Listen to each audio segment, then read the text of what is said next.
of the security reporting and auditing solutions that we provide for both the S3 and the Landmark product lines. So there's a little confusion in the Lawson sales world behind how they use the word CloudSuite and what Landmark is, and so I put all three in the invitation. So because Lawson, what they've done is that they actually have what they'll call CloudSuite 10, they'll have CloudSuite 11, they have Landmark. So in essence, CloudSuite is just their hosted or service solution, and they'll do that for version 10 or for version 11. So the version, what I call CloudSuite version 11 is really the Landmark application. That can be on-premise or it can be in the cloud. But because they throw around this term CloudSuite so loosely, I wanted to make sure that people understood that people that have Landmark on-prem understand that CloudSuite is really Landmark in the cloud. And that's really how they use that. But we actually have customers that come back and say Lawson's calling it CloudSuite version 10 when they're hosted in the cloud also. So a little bit of confusion going on there. But we'll support, basically it's Landmark and S3 regardless of where the environment lives, either on-premise or in the cloud. So I won't go too much into Kinsey. You know, we've been a Lawson reseller since 1983, or a partner in 97. We've been in the ERP space since 83. And we have over 120 implementations of this, what the solution you're going to see today. So a lot of Lawson clients across the country are running these products. Let me see if I can get this. No. So let's talk a little bit about our solutions. So we have a number of applications, and again, today I want to focus on security reporting and security auditing. But actually, in a couple hours, we'll be doing a segregation of duties application presentation that actually goes into how security is defined so that we're not people too much responsibility or too much access within the application to create fraudulent transactions. And I won't go too deep into these. We have a modeling application that actually allows you to create what-if scenarios. If I were to make changes to my security, who's impacted by those changes, what level of access does it give them at that point, does that violate SOD policies? You can kind of do that within the modeling. The transaction applications, we'll have a presentation on Friday, goes into how we actually see what users are doing in the application and what fields they're changing and what data they're looking at. You know, we handle inquiries, changes, updates, adds at the either where a user has been in the application or what data they're actually changing. So we'll talk a little bit about those on the Friday presentation. For today, then, I want to go into security reporting. So let's talk about S3. So that would be your traditional Lawson products that they've kind of lost the Lawson branding. So we're going to do reporting at the user level, the role, security class. Going to give you all details of you know what rule is actually assigned to an employee or to a user, and how they're getting there. Do they have conflicting access? So do they have more than one way to get to a form? And if they have more than one way, is the level of access they're allowed conflicting? So at some point it's all access, at another level it's inquiry only, at another level it's conditional logic. And really what will win in that environment so that we'll know what level of access they're actually going to get. We allow a number of things to come out of those reports, like email notifications, save reports, so you can set the criteria, run these reports for a group of users, have them emailed off. We have historical reporting, so we can go back at any point in time based on when you took a snapshot of security and look at what did my security look like, you know, January of 2019. I can also do comparisons to those. So I could go say, you know, show me how my security has changed from what it currently is to how it was back at a specific snapshot you might have taken. So that could be at the user level. That could be how the roles have changed. That could be how security classes have changed. So we'll go down to as detailed as you want to see what changes have been made to my security model. Now, that's just a comparison to where we are now and where we were at some point in time. To know who did those changes, exactly when they were done, that gets into security auditing. So we'll be covering some of that today as I go through this. So most of you would know how the security model for Lawson lays out, but if you haven't kind of seen this visually, what we have users that are assigned one or more roles. A role contains a security class, which is a group of objects, primarily forms and tables, that make up what function can be done. So I might have one for AP processing, one for AP inquiry, and I'll have my forms assigned to that. So what we want to do is we want to report at any one of these levels. Show me the makeup of a role. Show me what's in a security class. Show me exactly what user role assignments I have, or even down to the user object level, what level of access do they have. So we want to be able to give you reports in ways that you can navigate through this so you can see if a user has more than one way to get access to a form, or you can start at the form level and show me all the users that have access and what level of access they have. And I'll show you how that works when we get into the demo. So this is the dashboard of the standard reports that are going to come for S3. I won't read through these all now, but again, you can come back and look at this if you want to look at the recording, right? But the primary levels here are users, roles, and security classes. So a couple of ways we provide reports. One are these matrices that we provide that will give you a user, and then in this case, it's the user role. So I see a high-level overview of all my users and all their role assignments. The X's, they're blue. I can drill into those, and I can see, show me the makeup of a role, show me more detail about the user, depending on what I want to see, and we'll go into our grid reports versus the matrix. So I have 5 different matrix levels, either user role, role security class object, user attributes, and user identities. Then we have the grid reports. So a grid report is going to come back, and this is the user role security class form. So it's not all objects. I could have one for programs, categories, fields, whatever it might be. In this case, I have the form query. So I'm seeing different columns, and these are all exportable to Excel and PDF, or just straight print them out. And I see pretty straightforward user, my role, my security class, a form, the available function codes in that form, and what the rule is. So this is very straightforward as to exactly what level of access do my users have at the form level. So there are additional queries that would just restrict this to user role or user role security class. But if I want to see an all detail report, we have that visibility here. When we get to the landmark reports, this is very comparable, right? So I have my actor detail, my identities, I have how the roles are defined, how the security classes are defined. But for those of you that work in landmark security, it's the pattern language that they use versus having a specific form with a function code on it.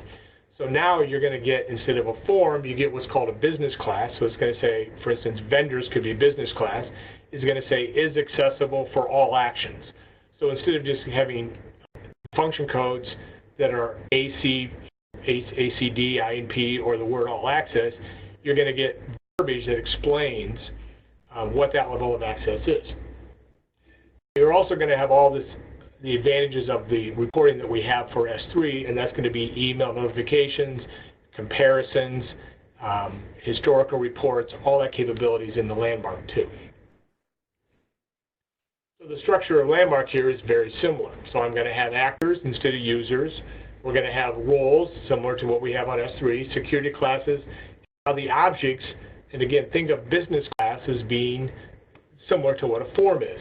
So now I'm going to have, the business class group, a closed period task, those that have certain functions in them and business classes are going to have these objects, and I'll show you an example of that, of what the user can do within that specific security class. So those are delivered by Lawson, and you can modify those. You can copy them and modify as you need to, but the standard template classes are going to be delivered by Lawson. So this is the dashboard that we're going to have for security reporting. And you're going to see this similar type things, right? We're going to have actors, roles, security classes, and then we have some other system information that as you get into modifying security, you're going to need access to some of this additional field level and how the relationships work between business classes. We're providing all that reporting capability as well. So we're going to also have then this matrix reports that will give me my actors in this case, all the roles that are assigned. So this is an actor role matrix. And you can see on the screenshot here, I've actually drilled into one of the specific user role assignments, so I can go deeper onto all the roles assigned to an actor, all the actor role security classes, or maybe what I'm trying to do is drill into more information about the role itself. So give me the role and all the security classes assigned to that role. Do that on the matrix reports, and then you'll also have these grid reports. So in this case, I'll show you how this grouping works, but I've come back to my security for a specific role, specific security class. So this is my actor role security class report. Now, if I wanted to know more information about the definition by the security class, if I look at like this basic product line access, and the ST is for the template Lawson provides, if I look at the LPL on this, what I'm going to do is come back and I'm going to see basically this LPL actually has a word out there, 731 lines that you have to navigate through to know what do I actually have access to in here. So what I have here are different business classes, again, which are similar to forms, but think if you're on the S3 side and you had an AP setup, which might have 30 forms in it, you're just going to read that in a paragraph form here, where it's going to say a specific business class or form is accessible for all inquiries unconditionally, or for all access unconditionally. And you have to kind of scroll and read through this to know what level of access does this user have to basically which forms. We just thought that was too complicated to work with. So what we've done is we've parsed this data out. So if I look at this async action invocation state business class, similar to a form, what we've done in our grid is come back and we've parsed this data out and broke it into columns. So I can say, is it accessible? Yes. What's included? All actions. What's the condition? When specific criteria exists. So instead of having to read through, and if I go back here, you'll see this turns this 5 lines into actually 1 line here, where I can now do filters and do searches on this data and actually export this. Many of these, or a lot of these, certainly these business classes or security classes, excuse me, won't export to Excel because there's too much data to actually populate a cell within Excel itself. So by parsing this now, I can export this data out and I can read through this entire security class. So what I've done is I've taken 700 lines down to the right, 131 lines, and I can now use this in Excel. But this is actually reading through that security class the same way we read it through if it were reading a paragraph in the LPL. So that's one of the major changes that we're delivering to this, this reporting, this ability to have it parsed and exportable and searchable. Now, let's talk about security auditing. So we're doing this again for both S3 and Landmark. What we're doing is checking for all changes made to that is expected to users. So user attribute on the S3 side, a user identity, any role security class changes. Any changes at an object level, we want to track and be able to report on.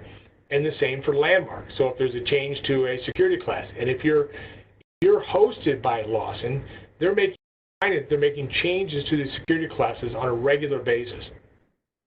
So it's difficult to know exactly what they've implemented or what they've changed on a security class. What new security class did they add? How do they add a new class to a role? What changes did they make to a security class?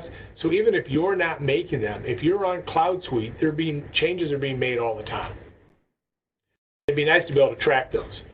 So again, back to the structure here, what we're trying to look on the S3 side is we want to make sure we can track any changes at the user attribute identity level, at the user role level, all these different role security class object, or at the object level itself, and what the rule change was. So we got to be able to monitor those and set those up on notifications. So our reporting is going to come back. Everything's done within your browser. So I can set up criteria for what I want to report on and save these reports and set them up as notifications. So if I'm concerned about role changes to a specific user, or an object like R11.1 had a rule change on it, I can set up notifications so anytime there's a rule change on a critical security class or a critical role or form, you can get a notification of that. But we're always going to give you what the action was, the date and the time, the user that made the change. If it was a change to an attribute or identity, it's going to have an affected user. So in this case, the first line I see B. Thomas. If it's a security class change, I'll get that security class, the form, and the before and after changes. Anything on here in blue, I can drill into my security. So there's a link. If I want to see something exist in AP setup, I can drill back to my security model and show me all the definitions of AP setup.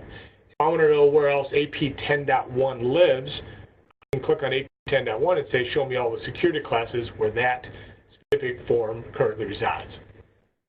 So we're going to give you this a capability and give you historical reporting for basically as far back as you want to go. As long as you have security auditing turned on in Lawson, we'll collect all that data, pull it into our reporting to allow you to build these reports. The criteria then that I can put on this, you'll see here I have an audit date and time where I can specify either beginning of month, beginning of week. I can put in a specific date, and I can run it through a date or run it through the current date. So if you set these up for beginning of month through current date, every time you run it, you don't have to change dates. And then you see all the other fields here I can select on. So if I'm looking for changes to a specific user, if I'm looking at changes made by a user, any of that criteria I can build in here, up to 5 criteria, and then save this report as one of my favorites. And again, either just run it on demand or have it emailed off. Now, the CloudSuite side for Landmark is going to be similar to this, so the reports look comparable, but now we're looking at things in this case, I'm looking at a specific security class, and this is where it gets dicey because there's so much in these, there's so much LPL content that knowing exactly what changed can be cumbersome, right? That's a challenge. So I'm not looking at just AP 10.1 anymore. I'm looking at, hundreds of rules within one security class.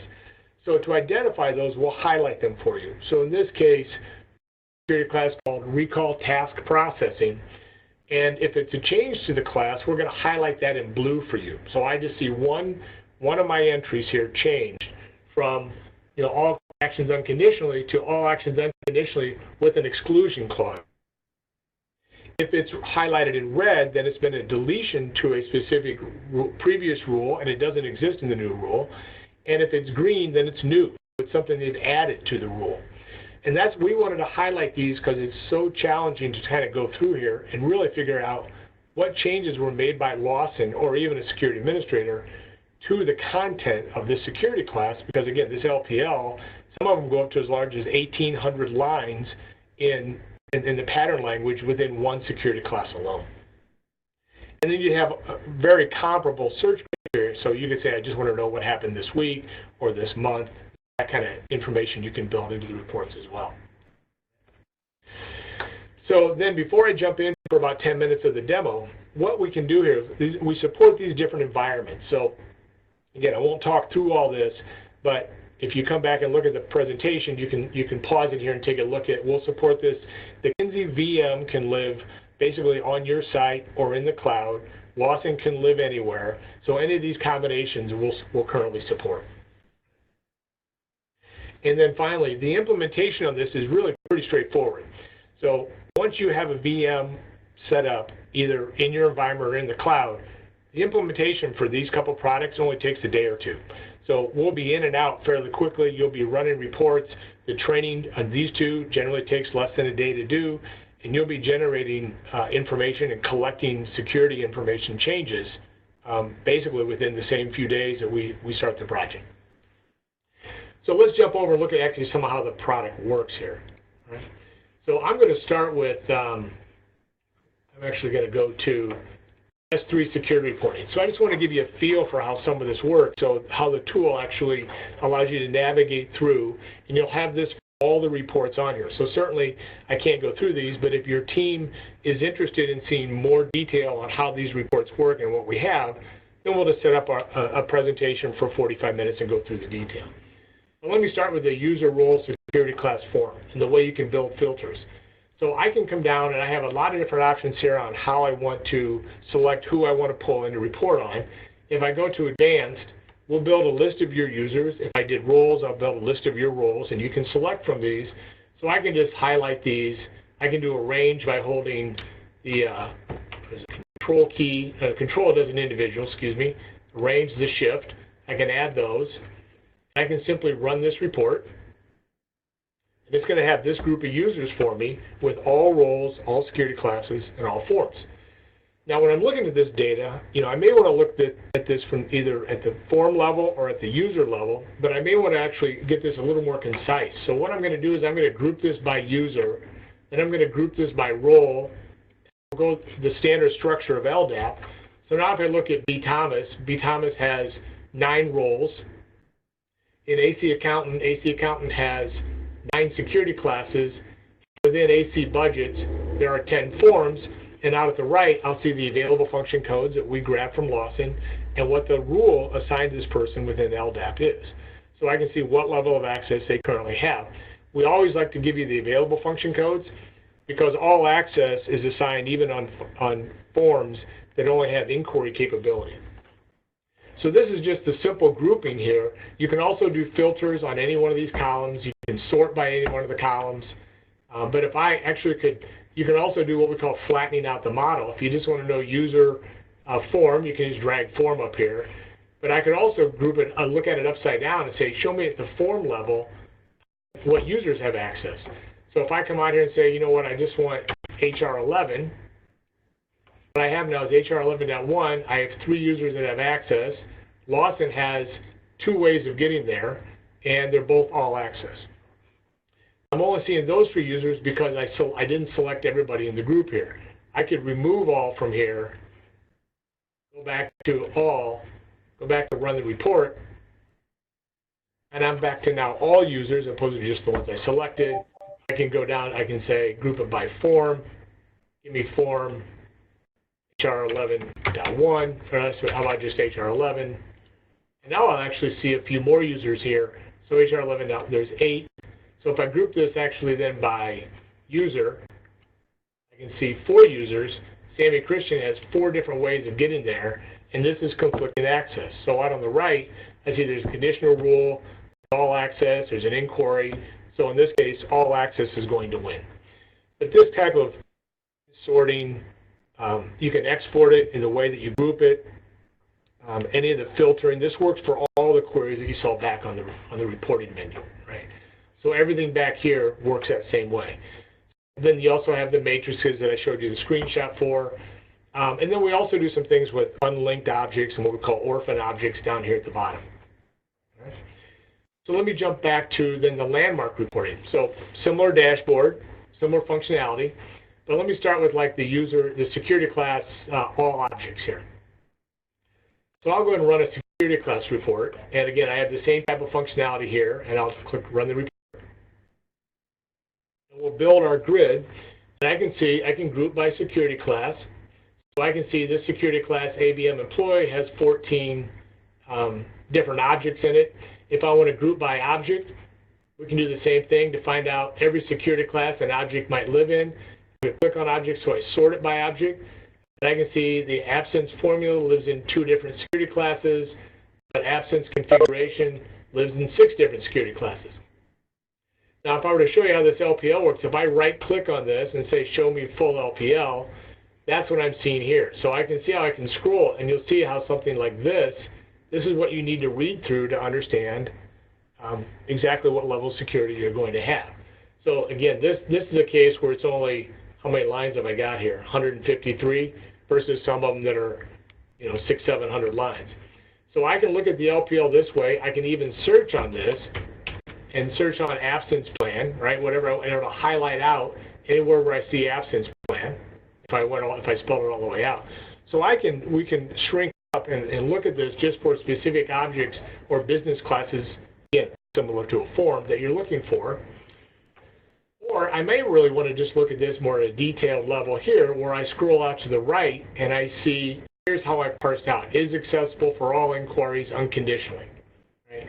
Now I've got this grouped by the object, but if I were to do this just by the security class, I see now the detail and the way it reads through the LPL. So this is in the same sequence of what the LPL is showing us here. So if I look at full LPL, I get my absence management module and my absence configuration business class, and those should be the first 2 here, my module, my business class. So this is the parsed version, again, that you can export. And just like you could do with Everything within the L3, I can group it, sort it by any one of these, or filter by any one of these columns. So this whole landmark reporting is going to be very comparable. And again, save reports, email notifications.